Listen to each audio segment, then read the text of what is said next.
G'day, Chris here and welcome back to ClickSpring. I've mentioned previously how gear cutters can often be one of the most expensive parts of a new project, and that's certainly the case for clockmaking. Cutter cost can also get in the way of trying out new ideas. It's hard enough to justify the purchase of new cutters for a one-off project, let alone for a prototype or test that may ultimately go nowhere.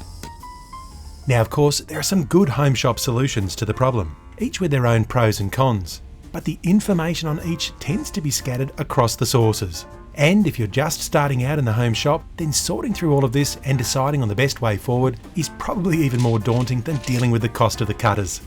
So that's what this short video series is all about. I'm going to cover a well-tested gear cutter forming process that's easy to follow and execute, and will give you exactly what you need in a gear cutter.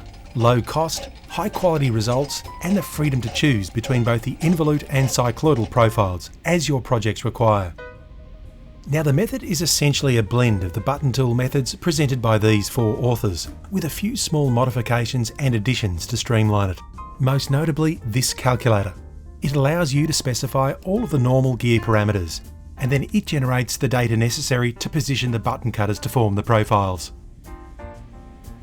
Now as much as I love making new tools, I figured on this project we'd probably like to get to the finish line sooner rather than later. So I've tried to keep the new tools to a minimum, and where we can't avoid it, I've made sure that they serve more than one role. Having said that, these are fun parts to make, and it's an excellent first time lathe and mill project. So given what it'll provide to you over the long term, I do think it's well worth the effort.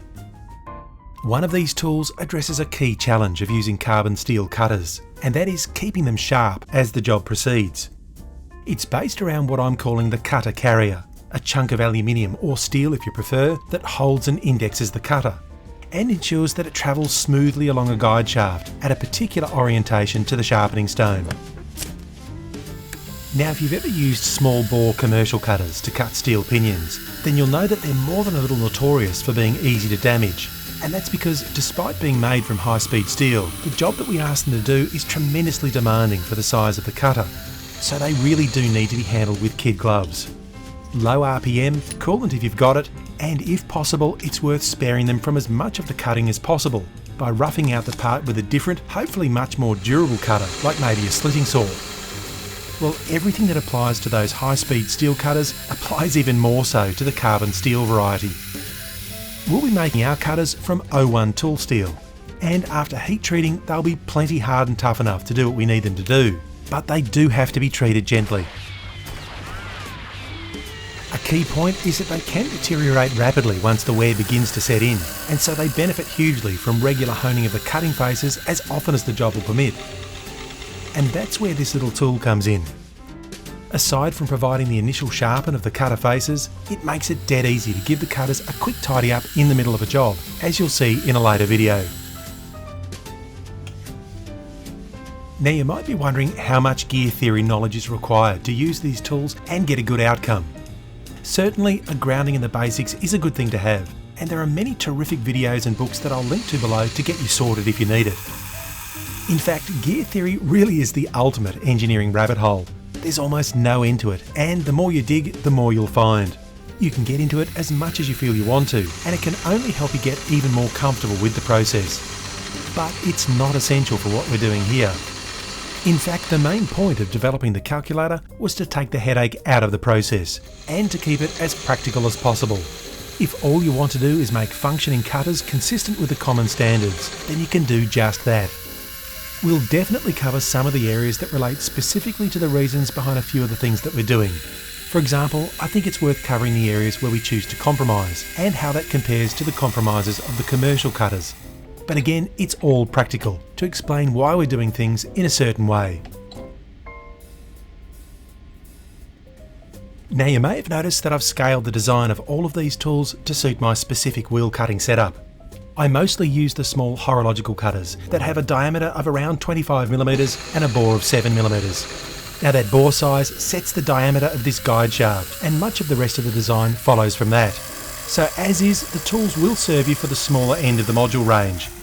But if the work you have in mind is larger, then be assured that the process is flexible and intended to be scalable to whatever you need it to be, within the usual limitations of milling style gear cutters. Some care does need to be taken to align aspects of the tool with key features of the cutters, and I'll point those out as we go along. But the basic ideas, like for example milling the shaft halfway as a reference plane, remain exactly the same. Okay, so this shaft travels freely on the carrier bore, and now requires a plate to fit onto that flat to locate the movable parts of the tool in relation to the top surface of the grinding stone. Now this plate doesn't need to be anything fancy, since it's going to become scuffed by the stone over time anyway. So my choice was to use a piece of scrap aluminium plate, and to shape it using a combination of the scroll saw, mill and belt sander.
Okay, time for the fasteners. And they could be something as simple as a pair of cap screws, that'd do the job nicely. But there's definitely something to be said for having them as a thumb fastener. And of course, who can go past an opportunity to add a little gratuitous bling to a shop-made tool?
Now a small brass component like this is easily bruised, and we really do need it to seat down hard on the face of this collet for the next bit of turning, which of course would guarantee that it gets marked.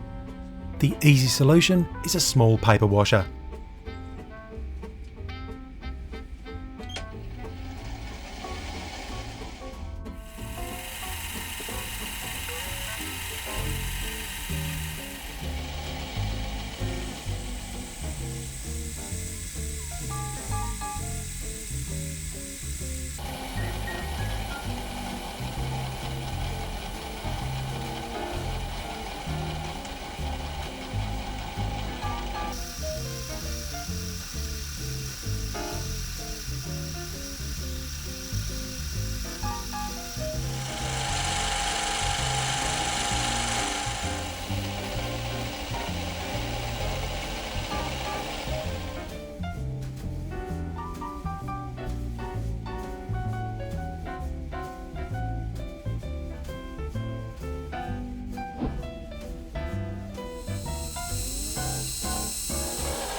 And finally, a bit of that threaded rod finishes off the parts list.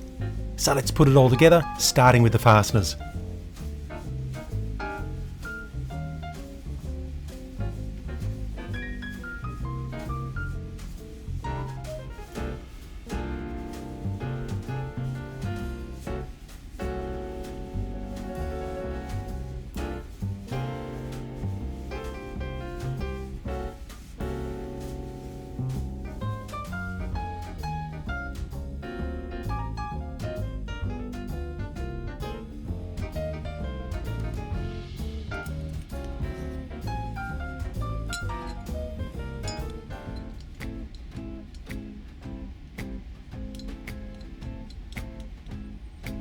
Okay, so now that it's all assembled, there are some aspects of the design that are worth noting. Firstly, you can see how the guide shaft keeps the cutter in a straight line as it's being sharpened.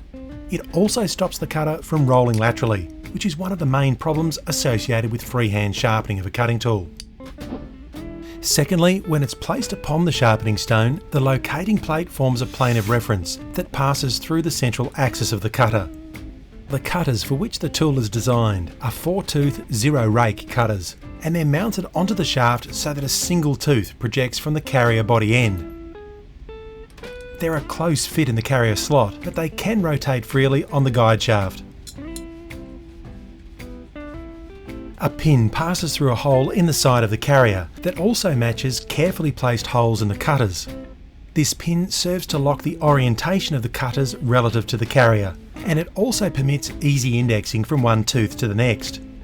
The result is a very reliable and repeatable platform to present the cutter to the sharpening stone. In fact, in a lot of respects, this tool achieves through its geometry what we generally try to do when freehand sharpening anyway, and so it removes the need to be quite so vigilant about rolling edges.